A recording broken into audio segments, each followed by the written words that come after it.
Go yard. I got so much motherfucking design on right now. Break it down, bring it back, make it clap. I got 3 old thoughts, new block, where that thing. Bitches on my line, and you know. Assalamualaikum warahmatullahi wabarakatuh. Perkenalkan, nama saya Angela Marici Nolatiara. Saya seorang mahasiswi dari Universitas Muhammadiyah Maumere. Di sini saya akan memaparkan sedikit tugas yang diberikan oleh dosen saya, Pak Abdullah, selaku dosen pengampu mata kuliah hukum adat. Tanpa memperpanjang kata dan bersingkat waktu, berikut materinya. Yang pertama, pengertian dasar. Pengertian: apabila seseorang yang berkecimpungan dalam bidang hukum telah terbiasa dengan hukum positif, tertulis ataupun peraturan perundang-undangan, maka dia akan memasuki suatu bidang yang sangat berbeda bila dia mempelajari hukum adat sesuai dengan latar belakang pendidikan serta tujuan pendidikannya. Maka orang itu sudah terbiasa untuk mempelajari dan menerapkan peraturan perundang-undangan yang seragam dan peraturan yang terhimpun dalam suatu kodifikasi. Misalnya, yang pertama, peraturan perdata di dalam Kitab Undang-Undang Hukum Perdata atau BW. Yang kedua, peraturan dagang di dalam Kitab Undang-Undang Hukum Dagang atau W.V.K. Yang ketiga, peraturan hukum pidana di dalam Kitab Undang-Undang Hukum Pidana atau KUHP. Atas dasar latar belakang pendidik serta pengalamannya, orang tadi kemudian sangat percaya bahwa hukum haruslah senantiasa dipisahkan secara tegas dan mutlak dari kepercayaan, kesusilaan, kesopanan, hal-hal yang gaib, serta gejala-gejala sosial lainnya.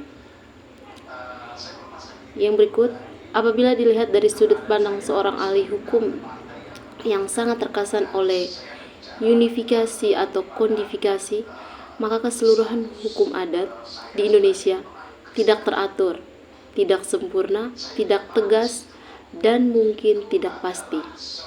Dengan demikian, kemungkinannya adalah besar sekali bahwa seseorang ahli hukum yang baru pertama kali mempelajari hukum adat, Indonesia akan berhadapan dengan hal-hal atau gejala-gejala yang sulit sekali untuk dapat dipahami secara konkret atas dasar latar belakang teoritis yang dimilikinya. Bahkan pada masa dahulu ada yang pernah menyatakan bahwa hukum adat seolah-olah hanyalah merupakan aturan-aturan ajaib yang sebagian besar bersifat simpang siur dan membingungkan. Itu dikemukakan oleh Van Vollenhoven pada tahun 1925. Yang berikut istilah. Yang pertama, istilah adat. Ketika orang barat atau Eropa datang di Indonesia, kebudayaan Indonesia waktu itu sudah tinggi. Bangsa Indonesia sudah mempunyai kehidupan dan ketatanegaraan sendiri dengan aturan-aturan yang disebut adat. Walaupun ketika itu Indonesia belum menjadi suatu negara kesatuan seperti negara Republik Indonesia seperti sekarang ini, namun di berbagai daerah, kehidupan masyarakatnya sudah mempunyai tata pemerintahan adat yang teratur. Sendi-sendi adat yang berlaku bagi bangsa Indonesia, walaupun masyarakatnya berbineka namun pada dasarnya adalah sama. Yang pertama, asas kekeluargaan. Yang kedua, tolong-menolong. Yang ketiga, musyawarah dan mufakat dan tidak mementingkan diri sendiri.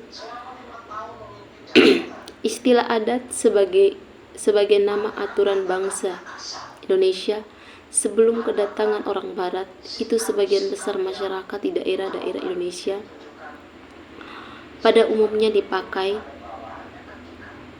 walau karena dialek bahasa yang berbeda maka terdengar agak berlainan pengucapannya. Misalnya, yang pertama, Gayo atau Aceh odot, Lampung hadat, Jawa ngadat, Bugis ade, Halmahera adati. Yang kedua, istilah hukum. Seperti halnya istilah adat, maka istilah hukum juga berasal dari bahasa Arab. HUKM,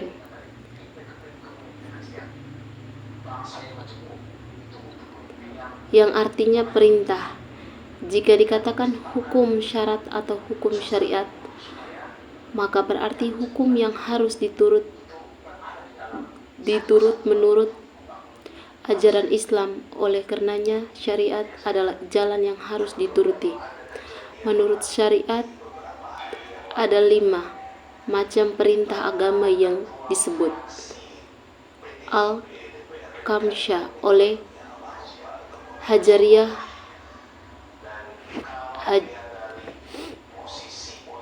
Hajairin. Kelima hukum ini diuraikan sebagai berikut. Yang pertama, fard atau fardu berarti wajib, yaitu mesti dilakukan. Yang kedua, haram berarti larangan, yaitu yang dilarang melakukannya. Yang ketiga, mandi atau sunnah berarti anjuran, yaitu yang dianjurkan untuk dilakukan. Yang keempat, makruh berarti celaan, yaitu yang dicela jika dilakukan.